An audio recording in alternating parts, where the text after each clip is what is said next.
Ассалаумағалейкум. Жалпы бүгінгі видеода жүкті әйелдердің басты проблемасы бұл іштегі балаға зиян тигізбей, қалай дұрыс жатып, қалай дұрыс ұйықтау керек. Осы мәселеде айтатын боламыз. Сізге пайдалы ақпарат бұл видеода өте көп болады. Сонымен видеоны толықтай көріп шығыңыз. Жүктіліктің 5-ші айынан бастап аяғы ауыр әйелдің іші шығады.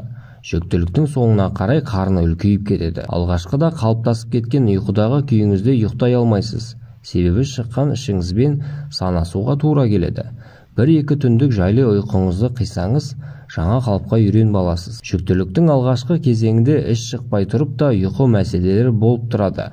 Ол кездегі мәселелер көбіне психологиялық жағдайлармен байланысты, ал іш шыққаннан кейінгі ұйқы мәселелері физикалық және физиологиялық жағдайларға байланысты туындайды. Неге аяғы ауыр әйелдерге босанардан бірнеше апта алдын шалқасынан жатып ұйықтауға болмайды? Жүктіліктің соңғы апталарында жатыр ауырлап, шалқалай жатқан кезде жатырдағы қанды жүрекке тасымалдайтын тамырларға қысым түседі. Қан қысымы түсіп кетеді. Тыныс алу қиындайды. Геморрой болса қиындатып жібереді. Белге салмақ түсіп, беліңіз ауырады. Бұлай жатқанда төменгі жамбас аймағында қан тамырлар қысылып қалады. Соның салдарынан дененің төменгі бөлігіндегі қанның жүрекке жетуі қиындап кетеді.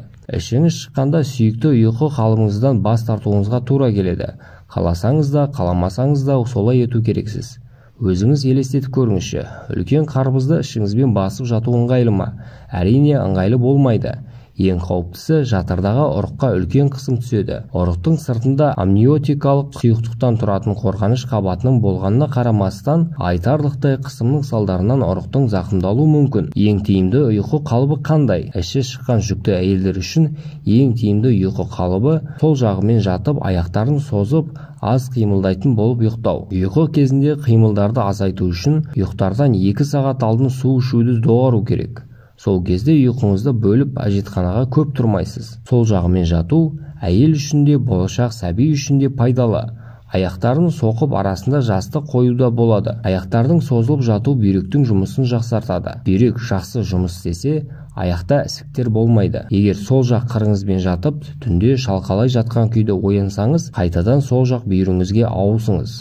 Құрметті көрермен, егер де біздің видеомыз сізге пайдалы болған болса, арнамызға тіркеліп, лайк басып қойыңыз. Біз сіздерге дәрігерлер айтпайтын құпия ақпараттармен күнделікті бөлісіп отыратын боламыз.